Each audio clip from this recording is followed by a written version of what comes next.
a imaginar que imaginamos y vamos a comenzar una narrativa. Es un diálogo, pero como si fuéramos la Selene de la mitología, es una luna con tres caras. Esta cara estará más en silencio y las otras dos caras hablarán. Pero hablamos siempre desde un punto común, porque lo que vamos a imaginar es que no nos han enseñado nada. Vamos a partir de ese punto. Y si no nos han enseñado nada, todo lo que tenemos en ese otro que nos han enseñado a ver es un reflejo de nosotros mismos. Es imposible que estando donde estamos seamos diferentes. Celtas, fenicios, romanos, árabes, bereberes, incluso los godos, los vikingos, etcétera, etcétera, etcétera, están a un lado y al otro componiendo aquello que solemos llamar cultura. La cultura es la misma. El 99,9% de nosotros es exactamente igual. Nuestra composición cultural es exactamente la misma. Y hemos aprendido a fijarnos en ese 0,01%, que es el espacio que le dedican a la vida a aquellos que intentan deconstruirnos a través de un discurso basado en una ignorancia muchas veces permitida. Estamos donde estamos. No se entiende Tarifa sin el reflejo de Tánger. No se entiende Tánger sin el reflejo de Tarifa. Son dos costas, pero es un solo entorno. Y ha sido así siempre. Y los fenicios decían que era la misma región, y es que es la misma región. Ellos le llamaban el círculo del estrecho. Y nos han enseñado a ver que ese agua maravillosa en el que, si os fijáis, no sabemos dónde empieza o dónde acaba un mar y empieza el otro, donde se mezclan, que es un espacio lógico de apertura, nos han enseñado a verlo como una frontera. Es una calle, es parte de nosotros. No es una parte y la otra, es parte de un todo. En ese todo estamos nosotros. Y aquí, en esa Andalucía que también está presente a un lado y al otro, no sé si sabéis, mejor dicho, que Blas Infante hablaba de el andalucismo como una parte del andalusismo. Es un poco eso. Hay andaluces a un lado y a otro. Es un poco parte de esa estructura común de nuestra cultura, que no deja de ser, ante todo, mediterránea. Un hispanista, un traductor, un marroquí que escribe en castellano, un tangerino que escribe en castellano, pero que su pasaporte es español. ¿Qué son? Son autores que hacen literatura, y en esa base literaria está el todo del que todos partimos y con el que nos hacemos entender. Si una novela de Antonio habla de Tánger y en vez de llamarse Antonio se llamara Hamid, el enfoque tiende mucho más a la anécdota y el enfoque tiene que ser siempre la literatura. Si Abderrahmán se llamara Antonio, sería un magnífico poeta andaluz, pero es que llamándose Abderrahmán es un magnífico poeta andalusí. Desde este punto, imaginando que imaginamos que no nos han enseñado las diferencias, empezamos un diálogo de puntos comunes. Así que cuando queráis. Bueno, muchas gracias.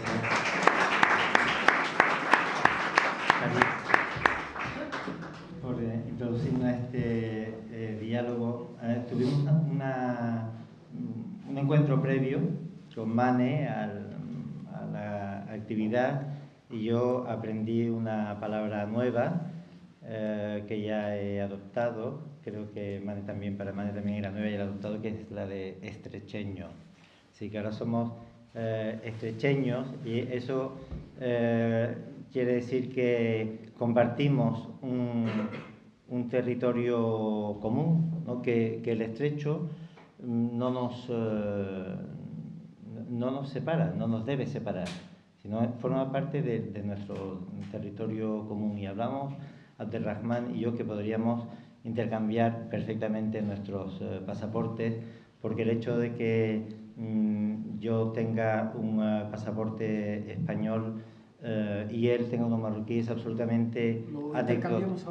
No lo he traído, porque si no, con mucho gusto lo haría, pero no lo he traído, pero luego lo hacemos. Y es verdad, porque eso es absolutamente anecdótico. Pertenecemos al mismo territorio, y no me refiero ya solamente al territorio de la literatura, que también, pero al mismo territorio y a la misma identidad. Y en esa identidad que está muy presente, hay un aspecto de esa identidad que está muy presente en los poemas que le hemos escuchado, y también en mi novela, que es el carácter andaluz, nuestro carácter andaluz, ¿no? Somos tetuaní y tanjawi y somos andaluces inevitablemente, porque eso forma parte de nuestra identidad y forma parte, por lo tanto, también de nuestra literatura. Entonces, territorio común, una actividad magnífica en la que me honra muchísimo participar, porque aparte de estar de reencontrarme con Farid, con Mane, con Abdelrahman, es también la oportunidad para declarar una vez más que las fronteras no existen. Lo que existe, lo que debe existir, es lo que nos une, ¿vale? El estrecho nos debe unir, no separar. Y unir significa la posibilidad de intercambiar lo mejor que tenemos en una y otra orilla. Ese es el sentido de estrecheño, entiendo. Efectivamente, la literatura, que lo que ha unido la literatura, que no lo separe, o la mujer. A mí siempre me han situado, ¿no?, dentro de una literatura periférica, extraña. Se siente uno como el adoptado de la literatura española, tanto que he llegado a definirme como la mujer barbuda de la literatura española. O sea, rarísimo. O sea, soy de lo más raro. Me dicen, el fenómeno de la literatura española, marroquí escrita en español. Y yo siempre me presentan como el fenómeno, como si fuera yo caído del cielo. Y digo, ¿para cuándo fenomenal? ¿Para cuándo? Pero claro, es un placer, y muchas veces cuando me invitan a foros, y precisamente a este festival de cine, gracias Mane por brindarme esta ocasión, tendría que pagar para estar aquí y leer mi poesía, porque escribimos para que nos lean y para que nos oigan.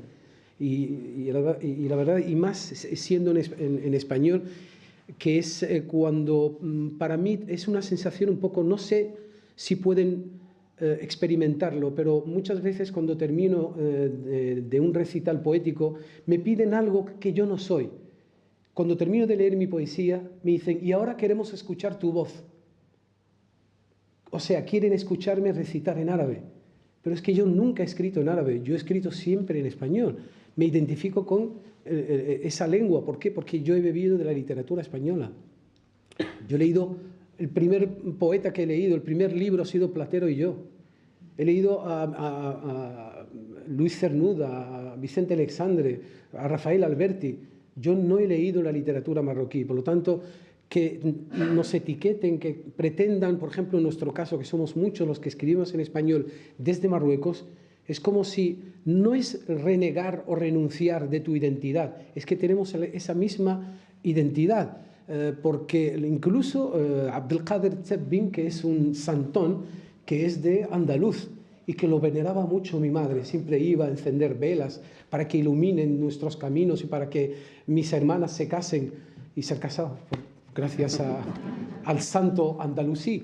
Por lo tanto, compartimos, como estaba comentando Antonio y Ferid, el ecosistema, el hábitat, todo, pero también compartimos no solamente vivencias, sino sentimientos, creencias, santos, santuarios, santones.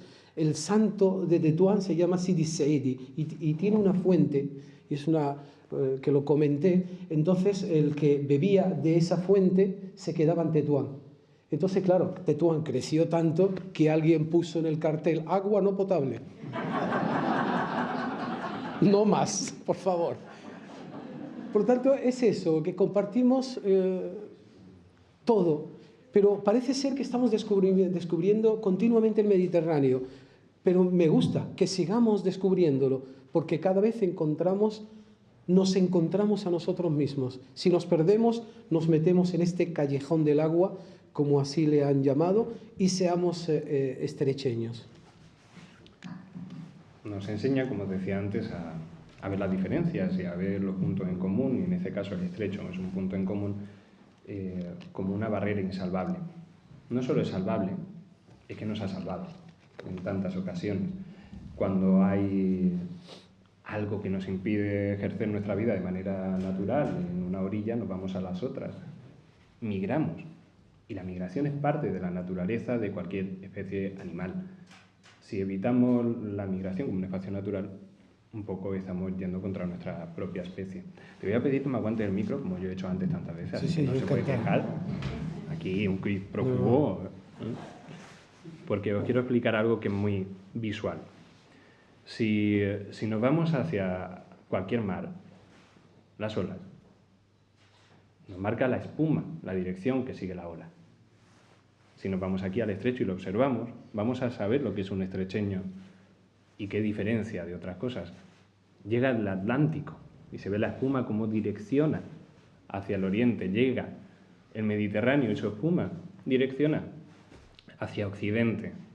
Pero hay un punto, hay una barrera de espuma que no todo el mundo sabe ver, pero que existe, en la que hacen un elemento piramidal, helicoidal. La espuma no va ni hacia un lado ni hacia el otro, ni termina de romper sobre sí misma, pero gira y mira a todos los lados de ese triángulo de la misma manera. Y el agua va, pero va más rica. Y por eso hay tantos animales que pasan por aquí, porque ese agua es más rica. La cultura también es eso. Lo que nos da el estrecho es eso también. Y lo que nos debemos plantear, y es la pregunta que os lanzo, es cómo a esos puentes destruidos pues podemos convencer a los demás de que siguen siendo puentes. Bueno, yo escuchaba a Abderrahmán y me imaginaba y veía en sus versos un puente de ida y vuelta. Andalucía está constantemente presente en tus versos, ¿no? Y por supuesto está. Y entonces escuchaba el poema del niño de los cacahuetes salados y él simboliza la ruptura de ese puente, ¿no? Has hablado de la emigración, que es la ruptura incomprensible, absurda, despiadada de ese puente. Está la literatura, están los versos de Abderrahmán para reconstruir el puente. Están también nuestras miradas, la deconstrucción de los estereotipos que inundan nuestra manera de ver al otro, ¿no? que empapan nuestra manera de ver al otro y que nos aleja de la realidad. Destruir esos estereotipos es también reconstruir el puente. Creo que hay que hacer un trabajo de deconstrucción enorme que tiene que empezar en los mismos centros educativos de las dos orillas, porque en las dos orillas hemos aprendido a ver al otro desde el estereotipo, ¿no? Bueno, yo reconstruir ese puente me parece una labor urgente. Me parece que este festival de cine, el FECAT, está aquí para eso, para construir, y deshacer lo que tantos están destruyendo para rehacer lo que tantos están, desde el discurso político, desde el discurso mediático, están destruyendo para reconstruirlo. Para eso está aquí, en este lugar, precisamente el Festival de Cine de Tarifa, y pues ese puente alargarlo no solo al norte, a nuestro norte, ¿no?, de Marruecos, a nuestro norte de África, sino a todo el continente africano, al que siempre le hemos dado la espalda, a pesar de la vecindad, ¿no?, de la cercanía. Así que la cultura es el gran reconstructor de puentes rotos, creo yo, y ahí es donde tenemos que trabajar. Sí, efectivamente, tenemos que ver los puntos que nos unen, y el Festival de Cine Africano de Tarifa pues lo está consiguiendo. Ya son hechos, son 14 años, como 14 kilómetros que hay entre los dos continentes, y este es el momento. En privado hemos hablado de trasladar la otra sede del festival a Tetuán, a la universidad a la que yo pertenezco, al Melik Sadi, y que vivamos el cine africano desde Tetuán. No es una moda, África no es una moda, como tampoco es un país. Cada uno su identidad, su cultura, pero las lenguas y las artes nos unen. La poesía, la literatura, el lenguaje del cine. Yo creo que siempre es momento. Desgraciadamente estamos viviendo momentos convulsos. No tenemos palabras para poder describir la situación que estamos viviendo en este planeta Tierra, ¿no? Parece ser que un momento de paz es algo muy valioso, que antes no le dábamos ese valor, ¿no?, de sentirse pasear por rutas, hacer una ruta literaria en Siria, hacerla en Irak, en Afganistán. Es imposible. Este momento, y hablar de literatura, de proyectos de paz, de humanidad, parece tan difícil, pero es tan fácil. ¿Con qué facilidad lo vemos? Mientras otras personas en este preciso momento están con el miedo, y con el miedo de morir y de no seguir ningún proyecto.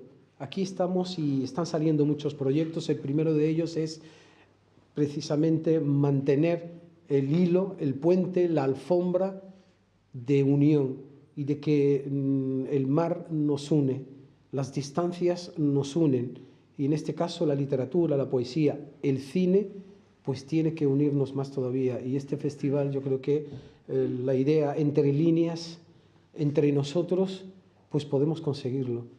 Yo voy cargado de ideas, de sentimientos, de emociones, para poder llevarlas a mis alumnos, que tengo mis alumnos que son el futuro de las relaciones, del vaivén. Por lo tanto, voy cargado de emociones y de sentimientos, de proyectos y de mucho amor que estoy recibiendo aquí en Tarifa.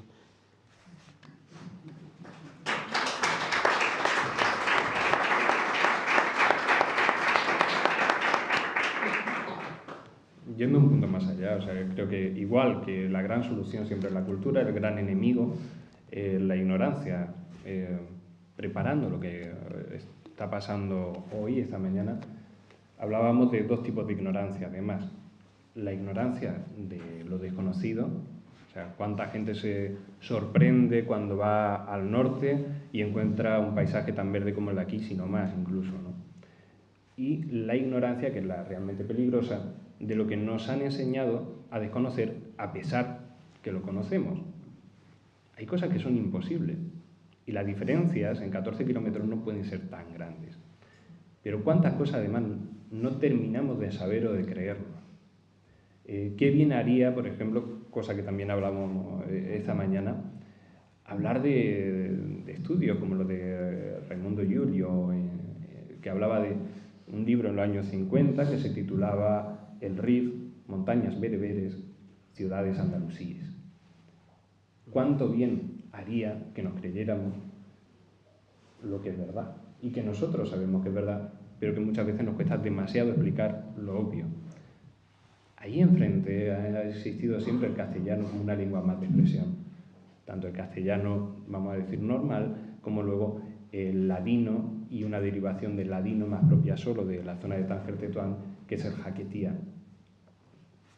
¿Cuánto bien nos haría conocer más sobre el otro y creérnoslo más? ¿Cuál debería ser también la herramienta, aparte de la cultura en sí, dentro de lo específico, aparte de la labor que para mí es esencial, que hacen libros como los de Abderrahmán o los de Antonio, ir un paso más allá y preparar elementos académicos más festivales como el FCAT, que rompen esa barrera, etc. ¿Cuáles son las herramientas del futuro cercano? Bueno, comparto absolutamente la idea de que la afirmación de que el gran enemigo es la ignorancia. Y cuesta entender cómo en una época de la historia de la humanidad en la que hay tanto progreso en algunos aspectos, ¿no? Aspectos tecnológicos, aspectos científicos, sin embargo, en lo básico, en lo más elemental, que es en la manera de relacionarnos los seres humanos, cómo relacionarnos entre culturas, ahí ocurre el fenómeno contrario. Cada vez más barreras, cada vez más ignorancia, cada vez más desconocimiento del otro. Hemos hablado de cultura y estabas hablando, por supuesto, hemos hablado de educación y, por lo tanto, también del aspecto académico. Pero hay otro aspecto también, otro elemento fundamental, que es el político. Hay que transformar el tipo de relaciones políticas, sociales, económicas que dirigen el mundo. Porque ese tipo de relaciones que hace que, por ejemplo, África sea destinado única y exclusivamente, sea un continente destinado única y exclusivamente a actuar como proveedor de materias primas a los países industrializados, esa idea de que somos nosotros en Europa y en Estados Unidos y en el mundo, entre comillas, por supuesto, civilizados, los campeones de los derechos humanos, los campeones de la democracia, pero no nos importa absolutamente nada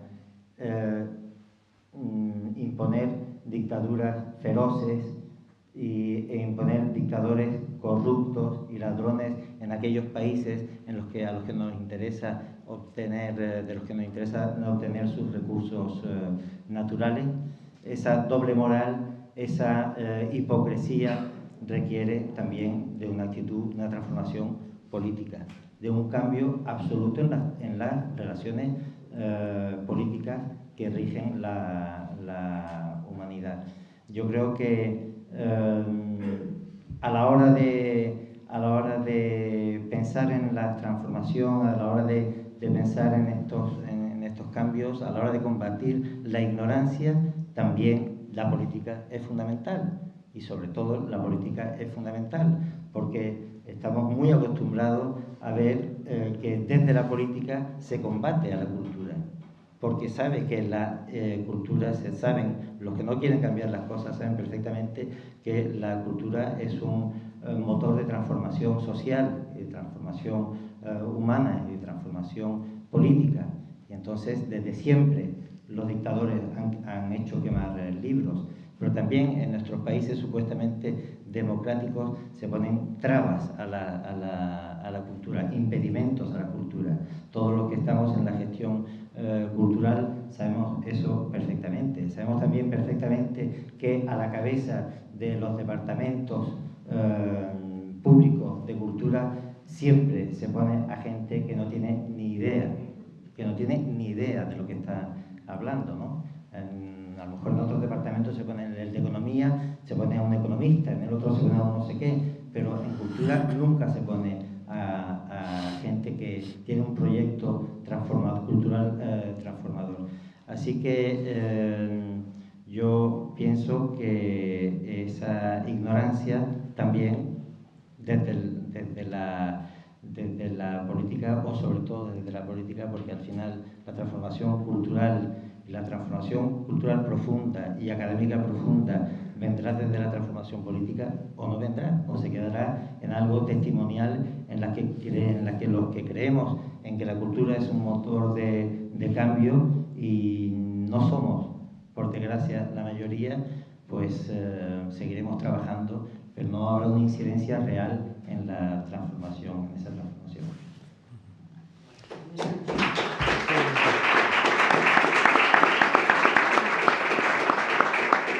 Es verdad, dependemos de decisiones políticas. El sistema educativo, por ejemplo, en Marruecos, pues estamos entrando en un momento de reforma y lo último en estos 2 años, pues nos estamos sintiendo pues más africanos.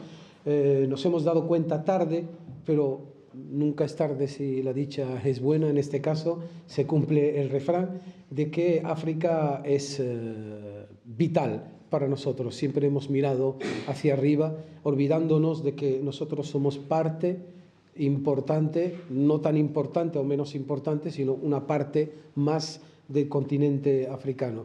Y el cambio en la conciencia, acabar con esos mensajes, ¿no?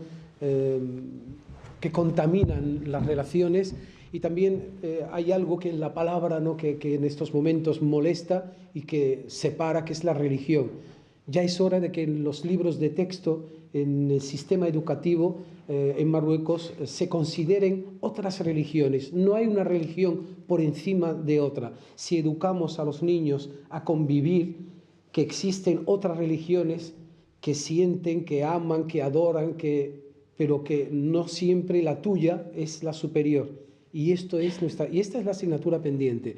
Mientras las decisiones, como os he dicho, las decisiones políticas son muy importantes. Hay que poner en los lugares a los responsables que tienen relación y que conocen profundamente y de cerca el problema, y poder de alguna manera proponer ideas y proyectos de este tipo, que es que educar, y hay varios instrumentos, la literatura, el cine, la pintura.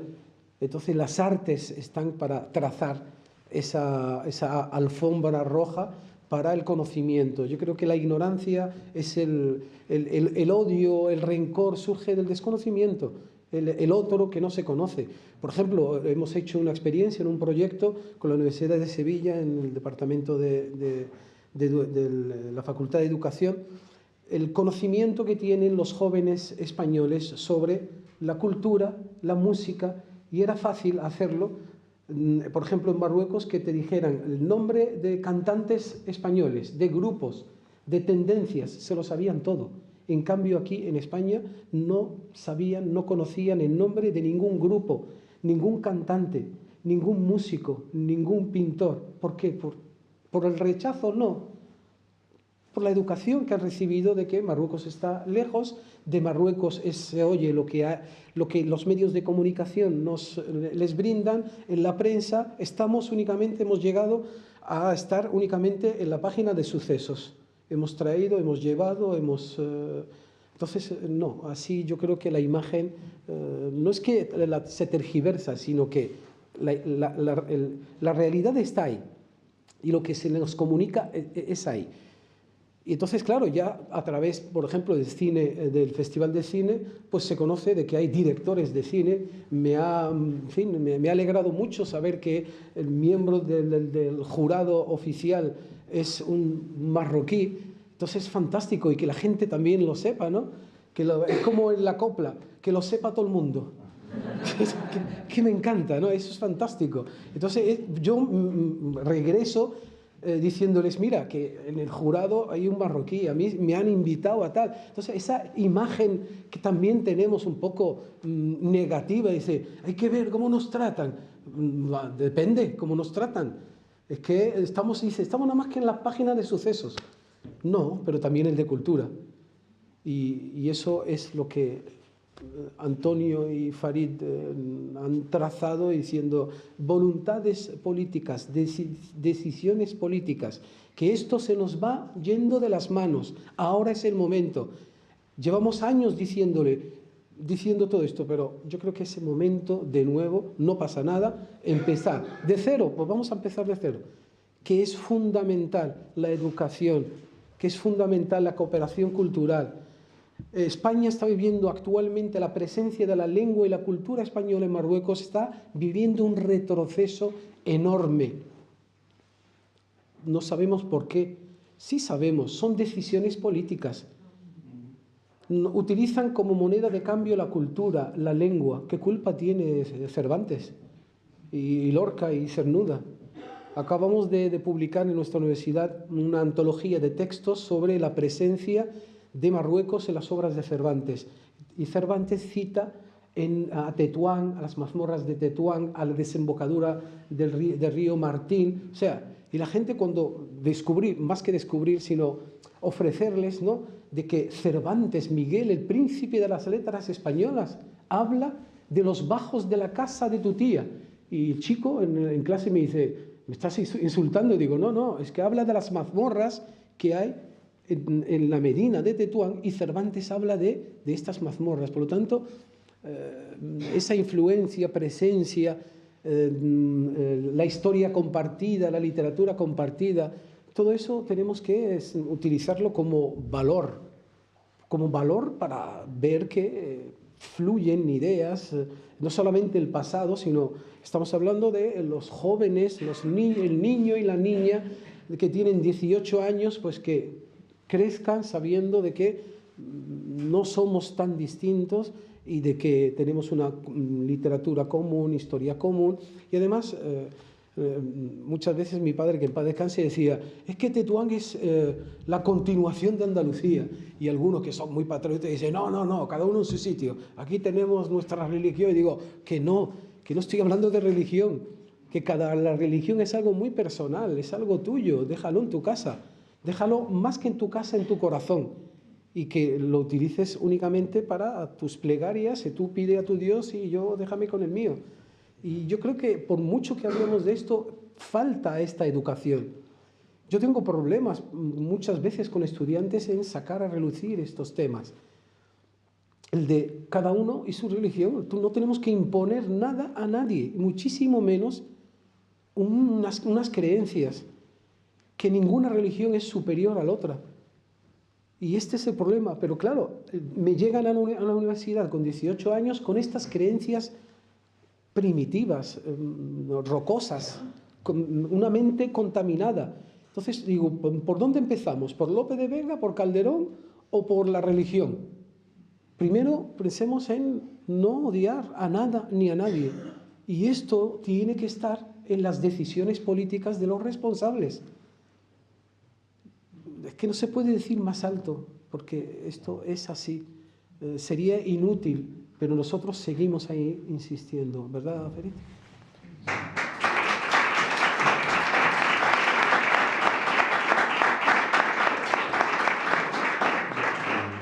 Poco guante hay un poco, y ya vamos concluyendo en ese sentido global, ¿no? Pero la identidad religiosa es una parte ínfima de la identidad cultural. La cultura la componen todas las cosas que vivimos, todas las cosas que somos, es amplísima, tan amplia, que abarca la identidad religiosa. Es mucho más fácil saber que hay una pluralidad de religiones y respetarla cuando uno llega, coge el ferry, como hemos cogido tantas veces los tangerinos, y conforme entra en la bahía, ves una línea perfecta por donde atardece, más pagano imposible, y toca primero una mezquita, luego la torre de la catedral, luego más mezquitas, más catedrales, la iglesia de San Andrews, que es anglicana, la calle de la sinagoga, Soc Barra como un elemento popular, porque lo popular también es fe, y va cayendo hasta que toca el mar, y de nuevo un elemento pagano. Ese exotismo te construye ciudadanía, porque tú, seas musulmán, judío, cristiano, ateo, da igual. Cuando ves esa línea en la que se reflejan todas las identidades que componen tu ciudad, es cuando te sientes realmente ciudadano. Y ese debería ser siempre el objetivo y la voluntad política. La identidad, como la utopía, es un camino, no es jamás un desenlace. No sé, ya por terminar, como última pregunta, si estamos hablando de espacio común, ¿quién cree que es menos consciente de que el otro es un reflejo de uno mismo? Bueno, el concepto de identidad es algo que tiene muchísimo que ver con todo lo que estamos hablando, ¿no? Es algo que hemos tenido, seguro que tú también, porque tenemos a nuestro común amigo desgraciadamente desaparecido Pepe Monleón, con el que hemos hablado muchísimo sobre esta cuestión. Escuchamos los versos andaluces de la literatura de Abderrahmán y nos encontramos con un concepto de identidad que es el que yo defiendo continuamente, que es una identidad dinámica, siempre en movimiento, abierta a todo lo mejor que te llega de otras culturas, a todo lo mejor que te llega de otros lugares del mundo. Frente a un concepto cavernícola de identidad que, por desgracia, nos encontramos en uno y otro lugar continuamente, que es una identidad estancada en lo que te han enseñado a ti, en lo que tú consideras que es de tu tierra, de tu pueblo, lo que llama Pepe, ya no es el pueblerino, ya es el callismo, soy de mi calle, no ya solo de mi pueblo, soy de mi calle, ¿no? Esa identidad que no se mueve y que ve en todo lo que pueda transformarla, en todo lo que pueda alimentarla, en todo lo que pueda enriquecerla, encuentra un peligro, a un enemigo, el otro. El otro siempre es un enemigo para ese tipo de identidad. Pues creo que debemos defender una identidad dinámica, abierta y en la que, por supuesto, defendemos nuestros elementos culturales, por supuesto, pero para intercambiarlos con el otro, para contribuir también a que el otro enriquezca su identidad. Y bueno, eso es, me parece un elemento fundamental para esa transformación de la que estamos hablando, ¿no? Cambiar, modificar totalmente el concepto imperante de identidad.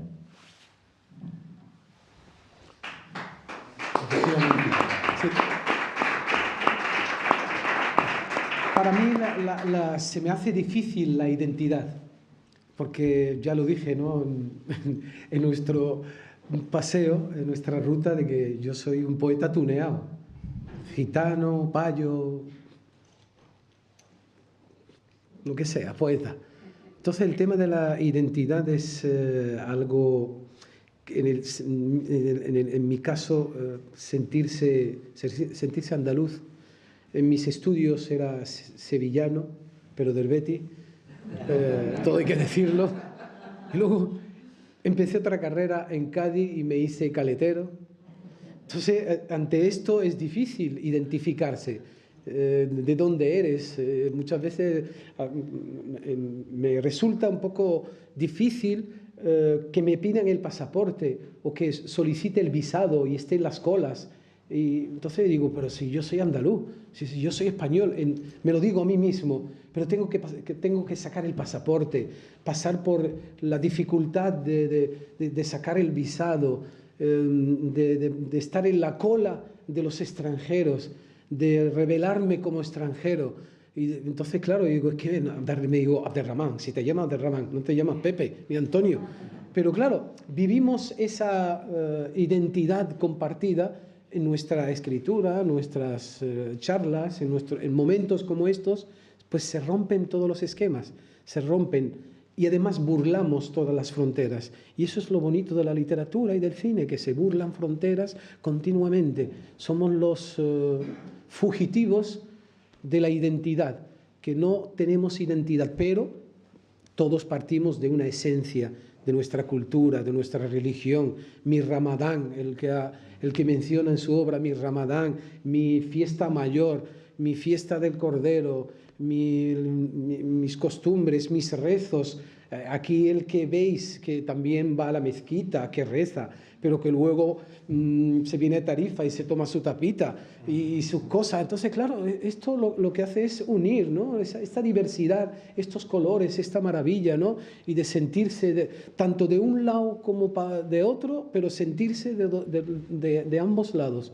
Y yo no sabría definir mi identidad salvo con mi literatura. Es ella la que me brinda la oportunidad de que la gente me vea y me vea a mí mismo como perteneciente a ambos lados. Únicamente, pues eso, yo me quedo en la danza del aire de este callejón del agua.